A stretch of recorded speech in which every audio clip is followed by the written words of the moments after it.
నమస్కారం. ఘంటారావానికి స్వాగతం. ముందుగా ప్రధానాంశాలు. కేంద్రం బడ్జెట్పై రిక్తహస్తంపై సర్కార్ అసంతృప్తి. ఇవాళ రాష్ట్ర వ్యాప్తంగా కాంగ్రెస్ నిరసనలు.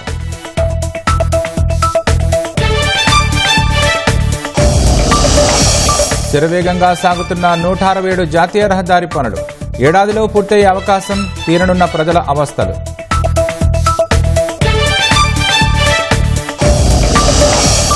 వసంత పంచమి వేళ మహాకుంభమేళాకు పోటెత్తిన భక్తులు. ఇప్పటివరకు పుణ్యస్నానాలు చేసిన 33 కోట్ల మంది.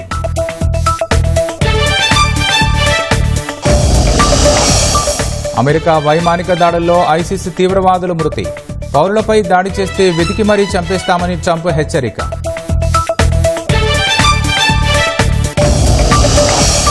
ముంబై వేదికగా ఇవాళ భారత్ ఇంగ్లాండ్ మధ్య 5వ టీ20 ప్రయోగాలకు టీమిండియా సిద్ధం. షమీ బరిలోకి దిగే అవకాశం.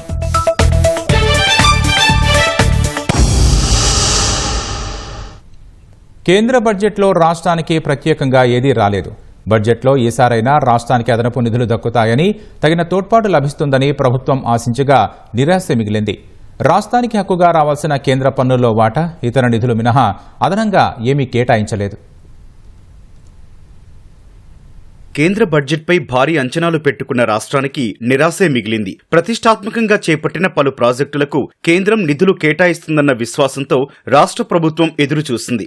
విభజన చట్టంలోని పెండింగ్ హామీలతో పాటు కొత్త ప్రాజెక్టులకు తగిన నిధులు ఇస్తారని ఆశలు పెట్టుకుంది. కొత్త ప్రాజెక్టుల కోసం దాదాపు 1,63,000 కోట్లు అవసరమని పలు సందర్భాల్లో కేంద్రానికి నివేదికలు, వినతి పత్రాలు సమర్పించింది. ప్రాంతీయ రింగ్ రోడ్డు, 10 కొత్త గ్రీన్ఫీల్డ్ రేడియల్ రోడ్ల అభివృద్ధి, మెట్రో రైలు 2వ దశ, మూసీ పునరుజ్జీవ ప్రాజెక్టు, బాపుఘాట్ వద్ద గాంధీ సరోవర్, గోదావరి మూసీ నదుల అనుసంధానం, హైదరాబాద్ అభివృద్ధి, నగరంలో సీవరేజీ మాస్టర్ ప్లాన్ తో పాటు వరంగల్ అండర్ గ్రౌండ్ డ్రైనేజీ ప్రాజెక్టుకు నిధులివ్వాలని కోరింది. బందర్ పోర్ట్ నుంచి హైదరాబాద్ డ్రై పోర్టు వరకు గ్రీన్ఫీల్డ్ ఎక్స్ప్రెస్ రోడ్డును మంజూరు చేయాలని, హైదరాబాద్ లో సెమీ కండక్టర్ మిషన్ ను ఏర్పాటు చేయాలని విజ్ఞప్తి చేసింది. Kazipet rail coach factory, Bayyaram ఉక్కు పరిశ్రమ, కొత్త రైల్వే లైన్లు, జాతీయ రహదారులు, ఇతరత్రాలకు నిధులను కేటాయించాలని కోరింది. తెలంగాణకు రావాల్సిన పన్నుల వాటా, కేంద్ర ప్రత్యేక పథకాల గ్రాంట్ల విషయంలో రాష్ట్రానికి ప్రతిసారి అన్యాయమే జరుగుతోందని, ఈసారైనా న్యాయం చేస్తారని ఆశలు పెట్టుకుంది. కేంద్ర బడ్జెట్పై రాష్ట్ర ప్రభుత్వం పెట్టుకున్న ఆశలు నీరుగారాయి. రాష్ట్రానికి చట్టబద్ధంగా రావాల్సిన వాటా, నిధులు తప్ప ఎలాంటి ఇతర కేటాయింపులు లేవు. విభజన చట్టం హామీలు సహా ఎలాంటి ప్రత్యేక ప్రస్తావన ఊసేలేదు.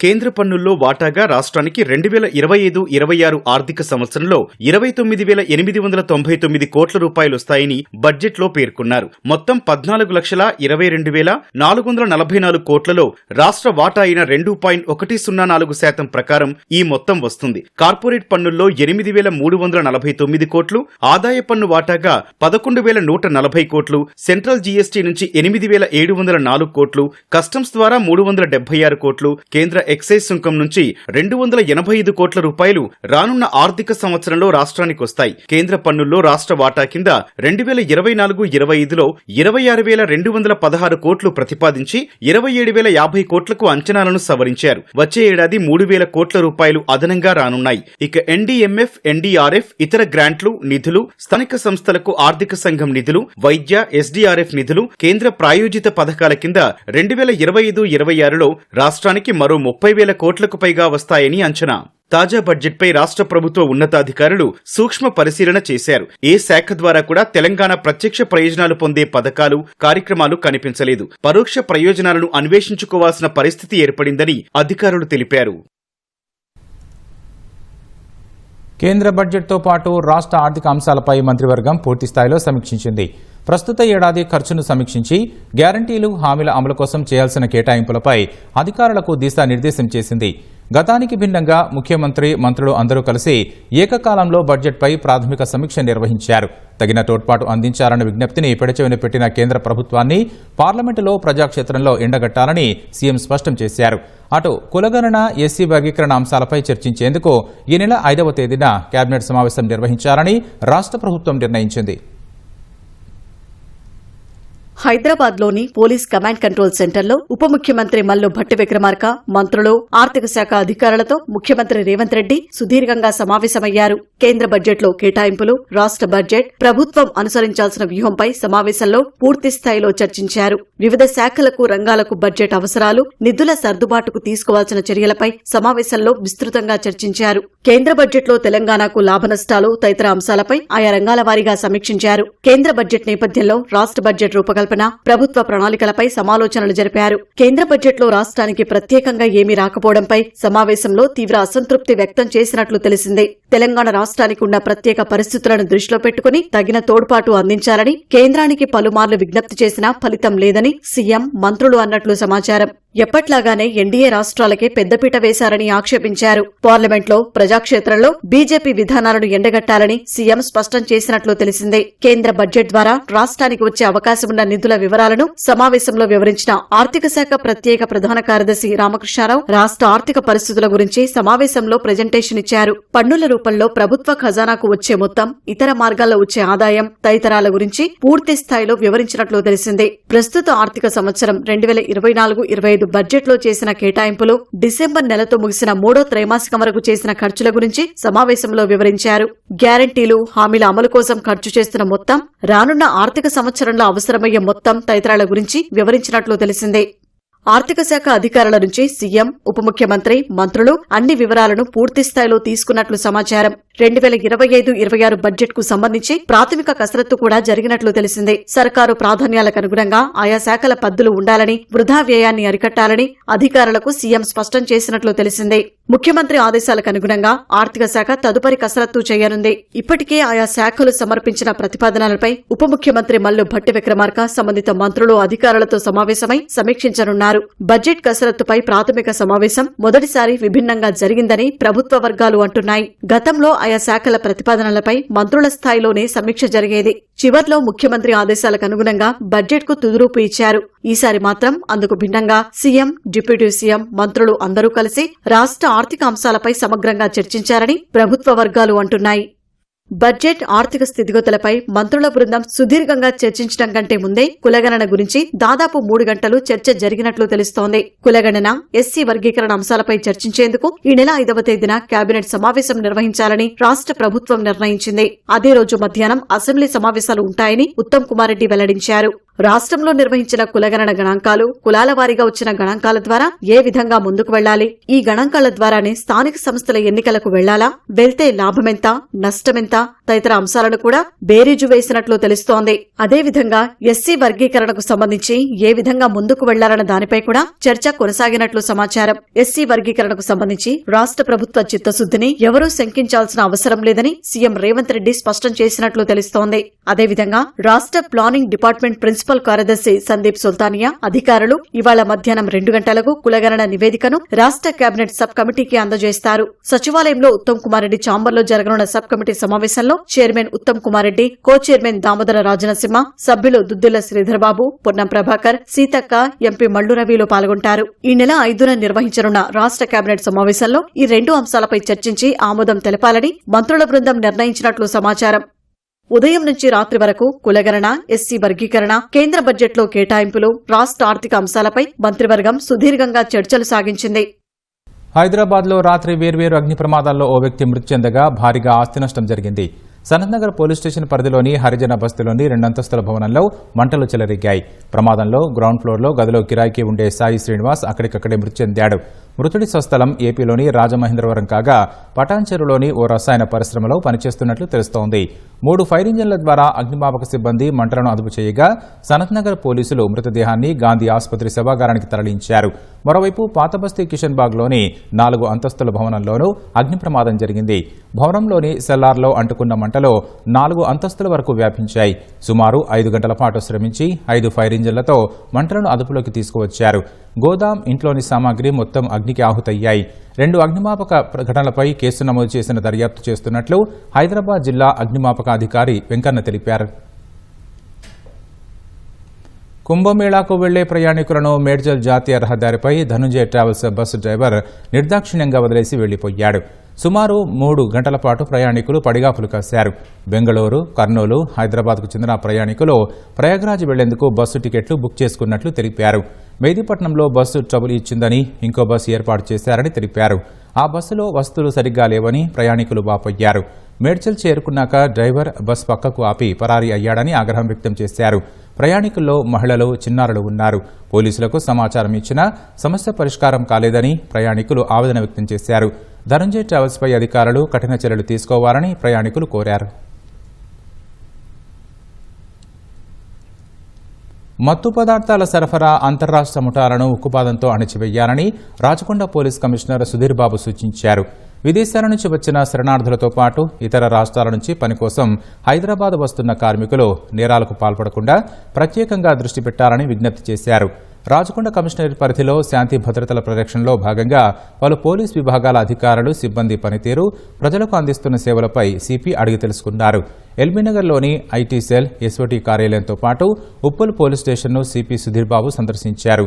సీసీటీవీల అవసరంపై ప్రజల్లో మరింతగా ప్రచారం చేయడం సహా వాటి నిర్వహణను మరింత పటిష్టం చేయాలని సిపి సూచించారు. అత్యవసర పరిస్థితుల్లో బాధితుల వద్దకు పోలీసులు మరింత త్వరగా చేరుకునేలా సాంకేతిక పరిజ్ఞానాన్ని వినియోగించాలని, నూతన విధానాలను రూపొందించాలని సిపి సుధీర్ బాబు పేర్కొన్నారు.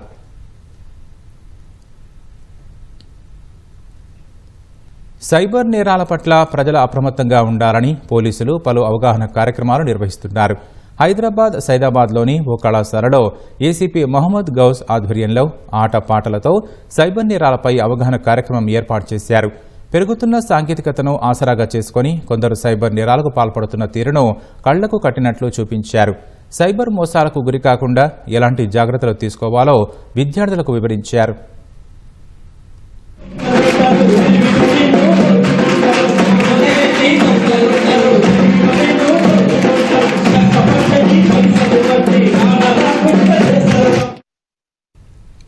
Hyderabad Necklace Road People's Plaza వేదికగా నిర్వహిస్తున్న 17వ గ్రాండ్ నర్సరీ మేళా ప్రకృతి ప్రేమికులను విశేషంగా ఆకట్టుకుంటోంది.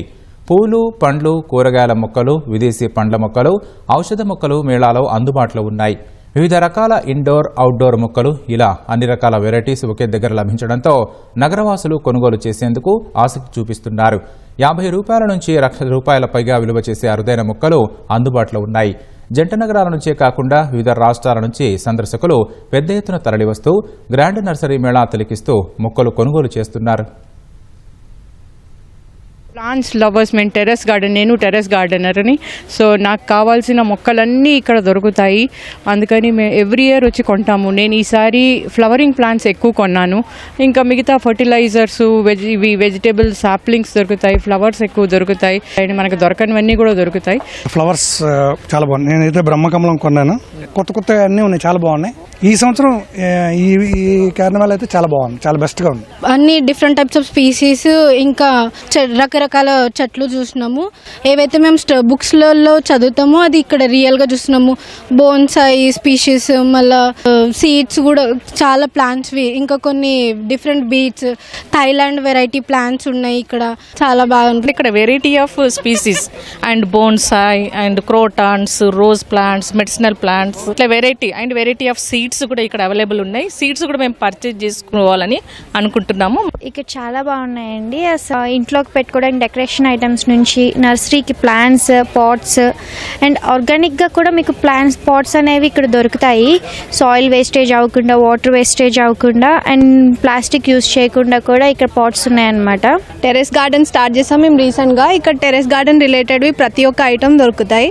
సో చూడడానికి వచ్చాం. కానీ ఈసారి లాస్ట్ ఇయర్ కంటే ఎక్కువ వెరైటీస్ కూడా ఉన్నాయి. Pots, plant mixture, soil mixture, aquariums కూడా ఉన్నాయి, అక్వేరియం ప్లాంట్స్ కూడా ఉన్నాయి. ఇక్కడ ప్లాంట్ రిలేటెడ్ ఇంకా మిస్ అయ్యేవి ఏవీ లేవు. అండ్ ఇంటర్నేషనల్ ప్లాంట్ వెరైటీస్ కూడా తెప్పిస్తున్నారు ఈ మేళాలో. బయట నర్సరీస్లో ఏంటంటే మన లోకల్ ప్లాంట్ వెరైటీస్ దొరుకుతాయి, ఇక్కడ మాత్రం అన్నీ దొరుకుతున్నాయి. నల్గొండ జిల్లాలోని ప్రముఖ శైవక్షేత్రమైన చెరువుగట్టు పార్వతీ జడల రామలింగేశ్వర స్వామి ఆలయం బ్రహ్మోత్సవాలకు సర్వం సిద్ధమైంది. ఈ నెల 9వ వరకు జాతర కొనసాగుతుందని ఆలయ అధికారులు తెలిపారు. బ్రహ్మోత్సవాలకు తెలుగు రాష్ట్రాలతో పాటు మహారాష్ట్ర, ఒడిశా, మధ్యప్రదేశ్ రాష్ట్రాల నుంచి భక్తులు భారీగా తరలివస్తారు. స్వామివారి కళ్యాణం అగ్నిగుండాల రోజున 3 లక్షల వరకు భక్తులు హాజరవుతారని అధికారులు అంచనా వేస్తున్నారు. వచ్చే భక్తులకు ఇబ్బందులు తలెత్తకుండా జిల్లా అధికార యంత్రాంగం అన్ని చర్యలు తీసుకుంది. భక్తులకు ఎండ తగలకుండా ఉండేందుకు ఆలయం చుట్టూ చలువ పందిళ్లను ఏర్పాటు చేశారు. భక్తుల భద్రత దృష్ట్యా ఆలయ ప్రాంగణంలో సీసీ కెమెరాలు, 2 ప్రత్యేక కంట్రోల్ రూమ్లను ఏర్పాటు చేశారు. చెరువుగట్టు బ్రహ్మోత్సవాలు ఫిబ్రవరి 2 నుంచి 9 వరకు జరుగుతున్నాయి. పోలీస్ శాఖ తరఫున అన్ని ఏర్పాట్లు చేస్తున్నాము. ఇక్కడ కావాల్సినటువంటి పార్కింగ్ ఏర్పాట్లు, అదేవిధంగా ఈ భక్తులు పైకి వస్తున్నప్పుడు కళ్యాణానికి, మరి అదేవిధంగా వీటి అగ్నిగుండాలకు అటెండ్ అవుతున్నప్పుడు పెద్ద ఎత్తున వస్తారు కాబట్టి వారికి సంబంధించి బ్యారికేడింగ్, అదేవిధంగా గ్యాలరీస్ ఏర్పాటు చేసి సిస్టమేటిక్గా ఎవరికి ఎటువంటి ఇబ్బందులు లేకుండా గతంలో కంటే మంచిగా ఏర్పాట్లు చేయాలని నిర్ణయించడం జరిగింది. అదేవిధంగా ఈ పిక్ ప్యాకెటింగ్స్ తర్వాత దొంగతనాలు కూడా జరిగే అవకాశం ఉంది కాబట్టి భక్తులు ఎక్కువ మొత్తంలో ఆభరణాలు లేకుండా చూసుకోవాల్సిందిగా విజ్ఞప్తి చేస్తున్నాం. బ్రహ్మోత్సవాల నిమిత్తం వచ్చే భక్తులకు ఎటువంటి ఇబ్బందులు లేకుండా శానిటేషన్ పరంగా కానివ్వండి, మరుగుదొడ్ల పరంగా కానివ్వండి, తాగునీటి వసతి గురించి కానివ్వండి, క్యూ లైన్ల గురించి కానివ్వండి, దర్శనం సాఫీగా సాగేందుకు కూడా అన్ని శాఖల వారు సమన్వయంతో పనిచేయాల్సిందిగా ఆదేశించి ఉన్నారు. అందులో భాగంగా ప్రతిరోజు పోలీస్ డిపార్ట్మెంట్ వారితోటి, పంచాయతీరాజ్ వారి డిపార్ట్మెంట్ తోటి, ఆర్డబ్ల్యూఎస్ఆర్ డిపార్ట్మెంట్తో కూడా మేము సమన్వయం చేసుకుంటూ విధులు నిర్వహిస్తున్నాం. ఉమ్మడి పాలమూరు జిల్లా ప్రజలు ఏళ్లుగా ఎదురుచూస్తున్న 167వ జాతీయ రహదారి మరో ఏడాదిలోపు సాకారం కానుంది. మహబూబ్నగర్ జిల్లా భూత్పూర్ నుంచి కర్ణాటకలోని చించోలి వరకు నిర్మిస్తున్న ఆ జాతీయ రహదారి నిర్మాణ పనులు శరవేగంగా సాగుతున్నాయి. ఆ మార్గం పూర్తయితే 3 రాష్ట్రాల ప్రజలకు లాభం చేకూరనుంది. ప్రమాదాలు, ప్రయాణ సమయం తగ్గుముఖం పట్టనుంది. మహబూబ్ నగర్ జిల్లా భూత్పూర్ నుంచి కర్ణాటకలోని చించోలి వరకు నిర్మిస్తున్న 167వ జాతీయ రహదారి నిర్మాణ పనులు జోరుగా కొనసాగుతున్నాయి. 703 కోట్ల అంచనాతో 2 ప్యాకేజీలుగా జాతీయ రహదారి నిర్మాణం ప్రారంభించారు. 331 కోట్ల అంచనాతో మొదటి ప్యాకేజీ పనులు భూత్పూర్ నుంచి కోస్గి వరకు 62 కిలోమీటర్ల మేర కొనసాగుతున్నాయి. కోస్గి నుంచి చించోలి వరకు 55 కిలోమీటర్లు రెండో ప్యాకేజీ కింద చేపడుతున్నారు. ప్రస్తుతం భూత్పూర్ ఫ్లైఓవర్ నుంచి క్రిస్టియన్ పల్లి బైపాస్ కూడలి మీదుగా పాలమూరు విశ్వవిద్యాలయం ముందున్న రైల్వే వంతెన వరకు 100 అడుగుల విస్తీర్ణంలో 4 వరుసల రహదారి నిర్మిస్తున్నారు. చిన్న దర్పల్లి నుంచి కోస్గి వరకు 100 అడుగుల రోడ్డు విస్తరణ పనులు దాదాపు 60% వరకు పూర్తయ్యాయి.